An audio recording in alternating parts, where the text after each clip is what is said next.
Good morning, everyone. Man, we're on day 36. 36. We've been doing this for 36 days together. How fun is that? Fair warning, we are supposed to get 90-mile-an-hour winds at my house today.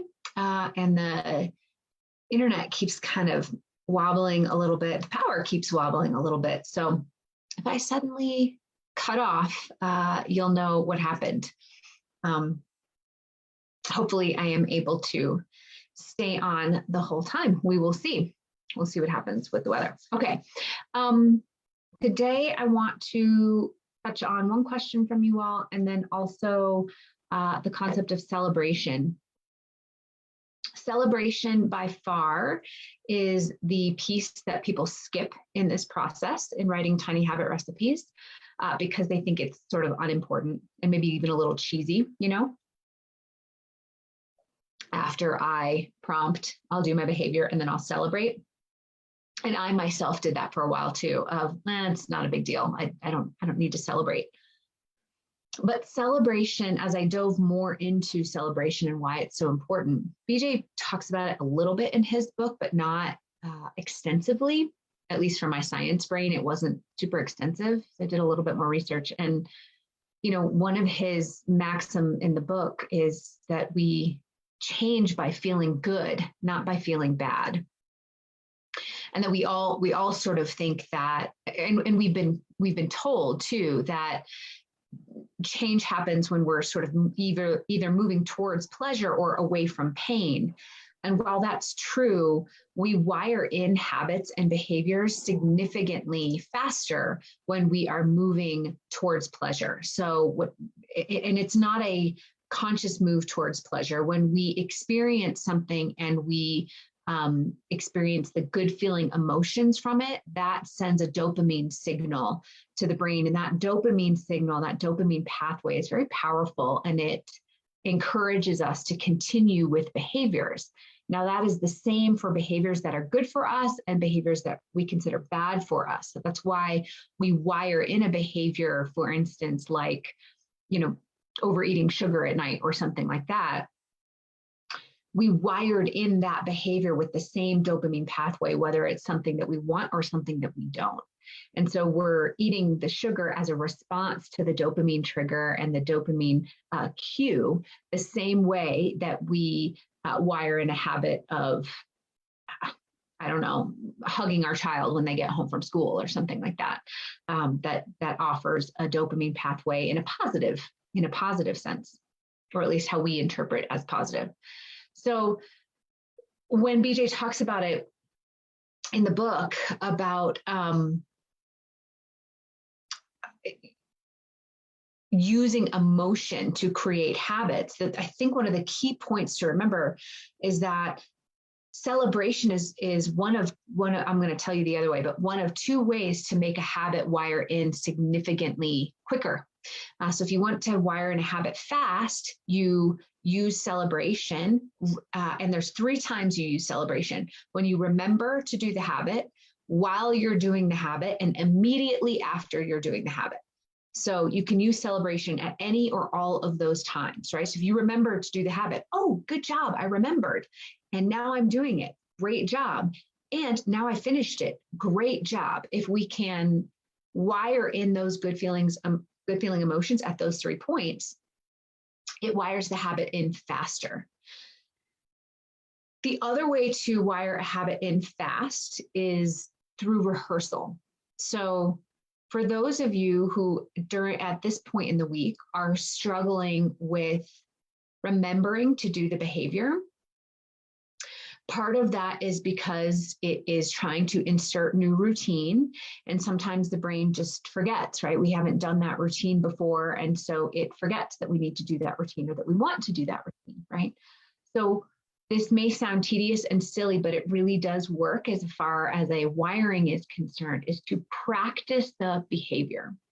So I had a coaching student a few rounds ago, and he was trying to do, I think it was 2 pull-ups on a pull-up bar in his bedroom.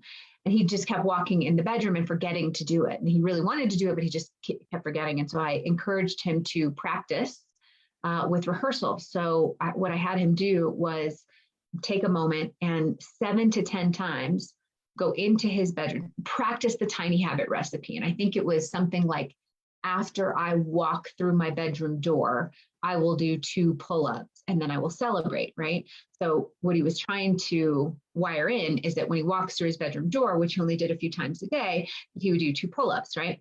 So I had him practice that in a time where he had a few minutes, walk through the bedroom door, do 2 pull-ups, walk out, walk through the bedroom door, do 2 pull-ups, walk out. Now he didn't have to do 2 pull-ups 10 times, but I had him sort of jump up there and hang on to it and walk out. Now, not skipping the celebration. Walk in, do 2 pull-ups, great job, walk out. Walk in, do 2 pull-ups, great job, walk out. And I know it sounds tedious and a little strange, but you are activating that memory in your brain.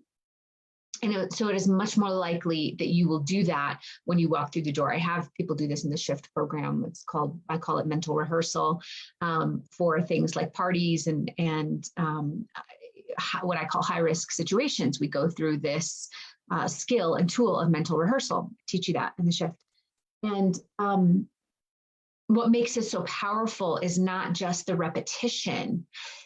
As BJ says in the book, his research really shows that repetition is not what creates habits. It's emotion that creates habits. Now, I had this discussion with him as I was going through coaching training about, in my view, and I would need to do the research study on this, which I will never do, by the way, but I would be curious to know the outcome.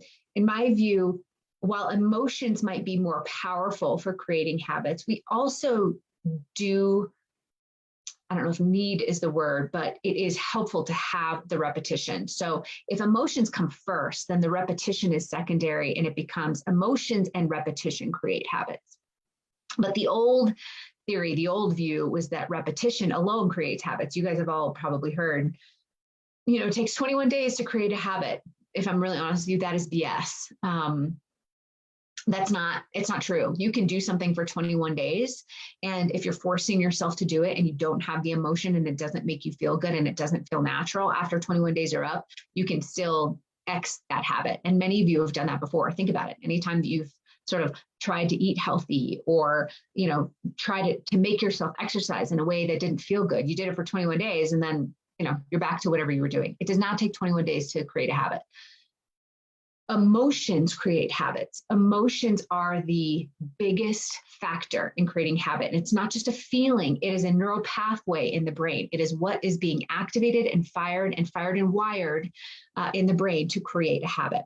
Emotion coupled with repetition. So what I just described to you of sort of rehearsing your behavior, emotion coupled with repetition can wire in a habit very, very quickly. So if this week you are struggling with completing your habit, remembering to do your habit, I keep forgetting to do my habit, try the rehearsal and the repetition. Rehearse your tiny habit recipe because your tiny habit recipe is so small, remember, you should be able to rehearse it 7 to 10 times, 5 minutes or less, right? We all have 5 minutes or less to do this. So go rehearse your tiny habit recipe. Don't skip the celebration piece. And that will help you wire in the tiny habit recipe quicker. The question one of you asked me was about, can I talk about stopping a habit? And as I mentioned last week, I think it was last week, I'm going to reserve that conversation in its entirety about stopping a habit because it's a little bit different than starting habits.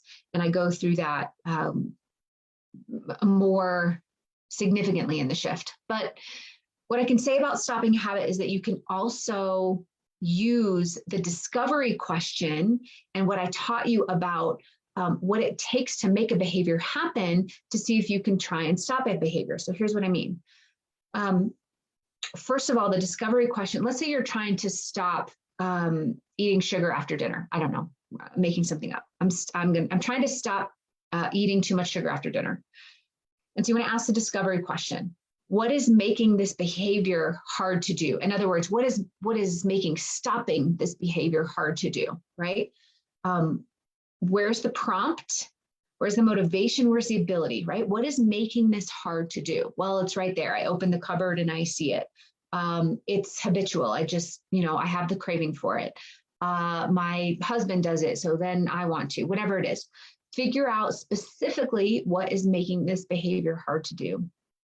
And then you can try and use the formula behavior equals motivation, ability, and prompt to design for changing the atmosphere or in the environment around the behavior. So if your behavior equals the combination of motivation, ability, and prompt, remember, we don't start with motivation. That is the least reliable place to start. We start with prompt and ability.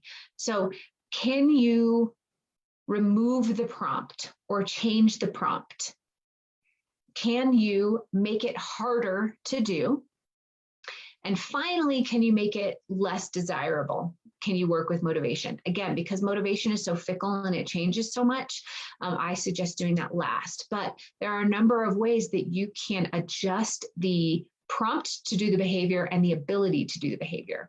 One of you in this group actually was one of my shifters, was working on not drinking wine at night. And we went through this in the shift, and we had talked about how do we make it harder to do?